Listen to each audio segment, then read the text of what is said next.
So personally, I am looking at those statistics and I'm encouraging my clients to be adding value to those captions that you're drawing people down to, so that your viewers want to save, come back to it, refer to it, follow you so that they can get more of your wisdom. All right, guys, I am so excited to have Jaclyn back on the channel today. If you missed our last episode together, our last Let's Talk, where she gave us some basics, helping us to get back to the basics on social media, you're going to have to check that episode out. I will leave it linked below. But for today, she's going to let us know what's working on Instagram, some of her observations that she's seen. I'm excited to dive in. Are you ready to dive in today, Jaclyn? I'm ready. I personally took a break this summer. I really needed a little bit of downtime as someone who is on social media constantly for my job.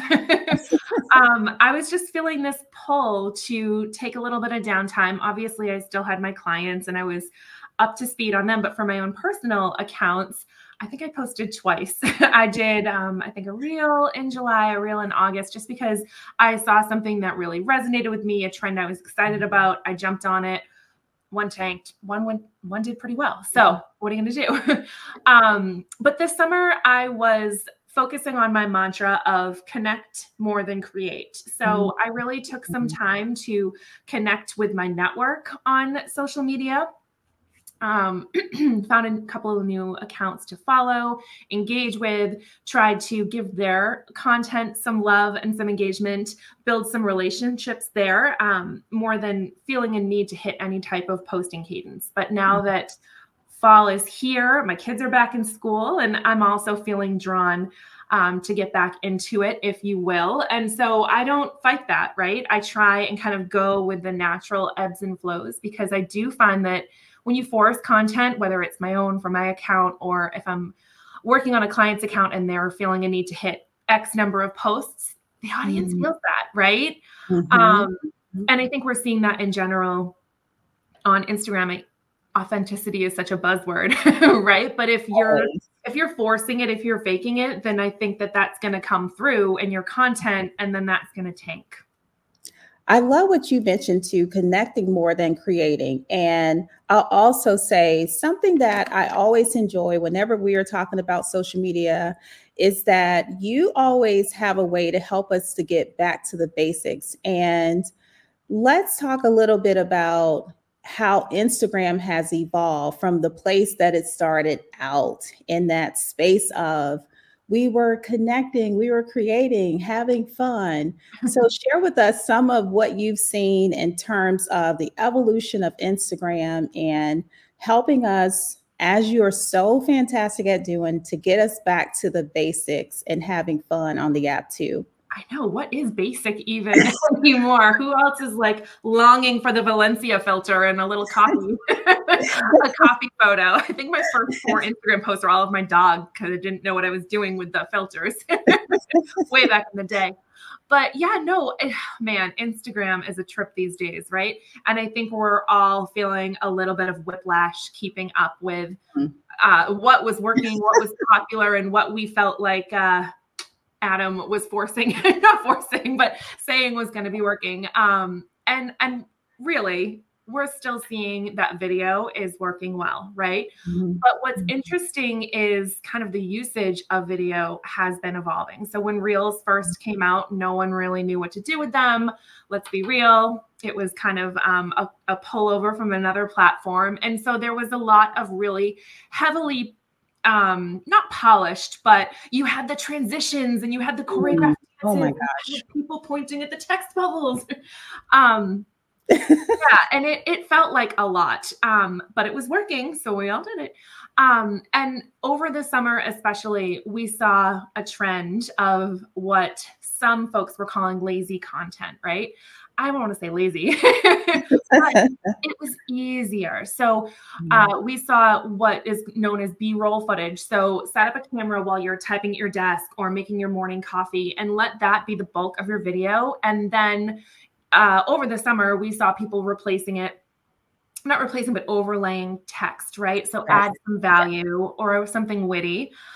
over top of the video. What I'm seeing now as fall begins, I'm seeing a lot of people do a short, like 4 to 5 second video clip with a strong hook and then kind of a secondary hook that said, peep the caption, right?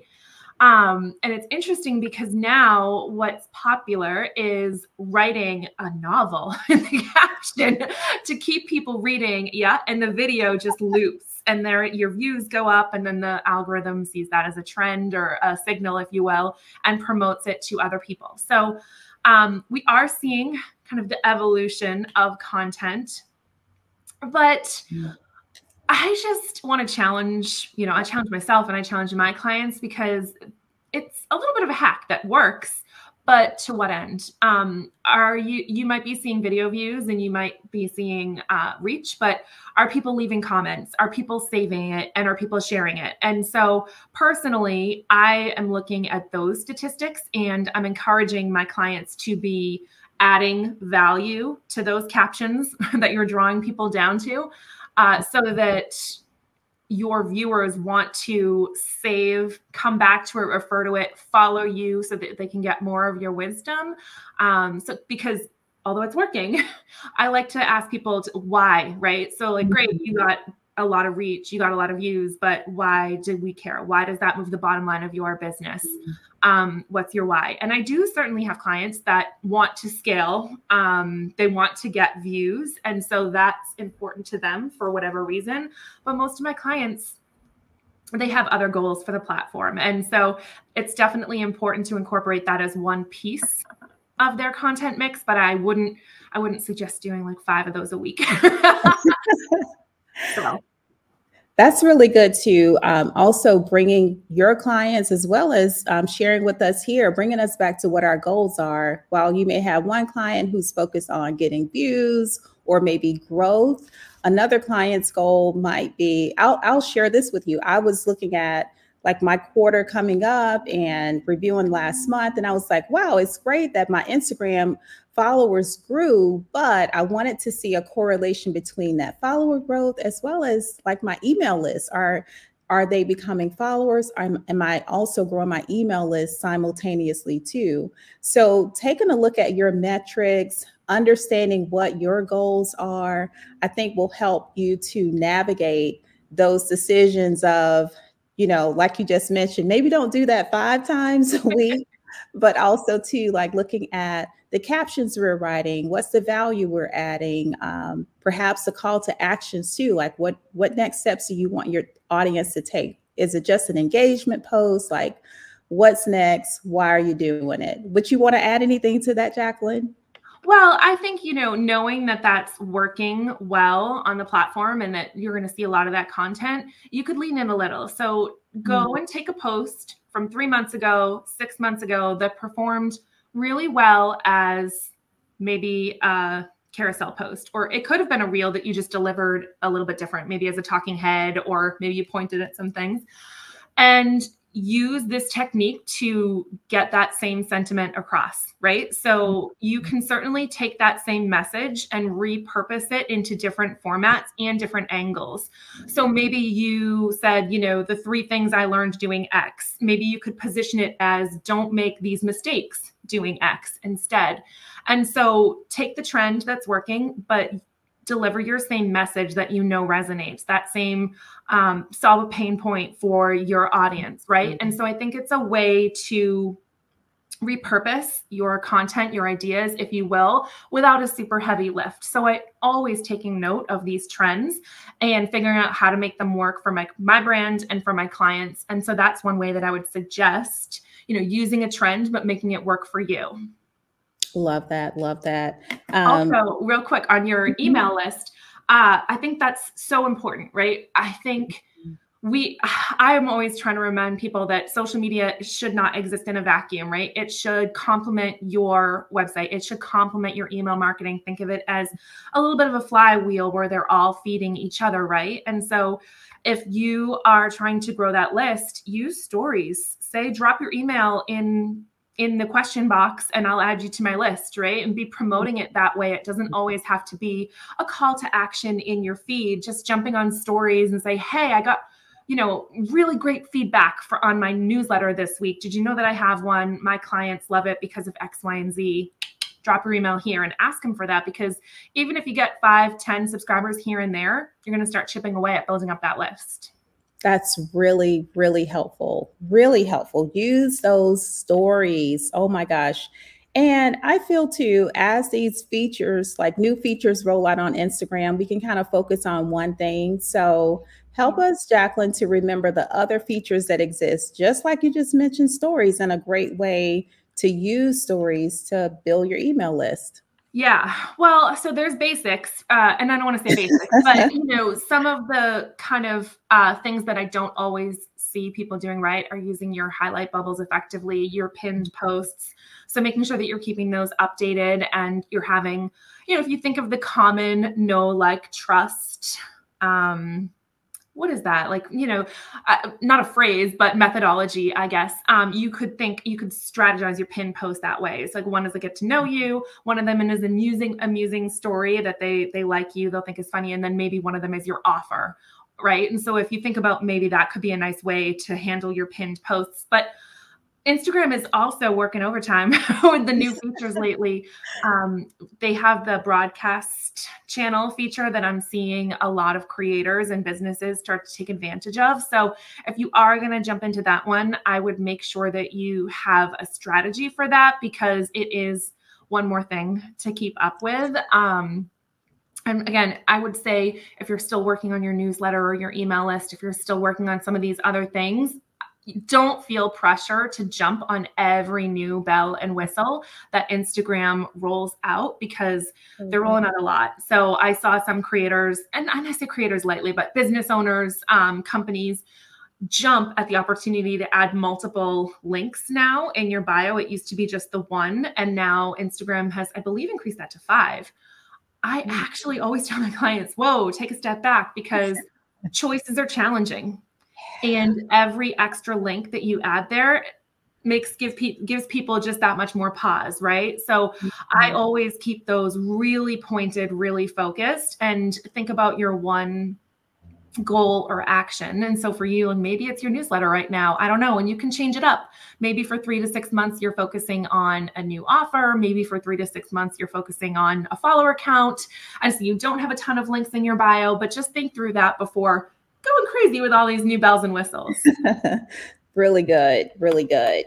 One thing that you mentioned was repurposing content to kind of help you do some of that heavy lifting, not constantly recreating a wheel. Yeah. How about, let's give some pushback. Someone says, well, I've repurposed everything. Of course, we don't believe that, right? But for someone who feels like, well, I don't want to keep repurposing, I want to create fresh content. So throw out or give us some ideas of how you keep your content fresh and moving through that process for someone. So my first suggestion would be change up how you position it, right? And so let's say content repurposing. I could say, all right, here's how I repurpose my content. So how you do it, how not to do it, mistakes I've made, mistakes I've seen other people make. Let's see, I researched 5 other companies, and here are the mistakes that I see.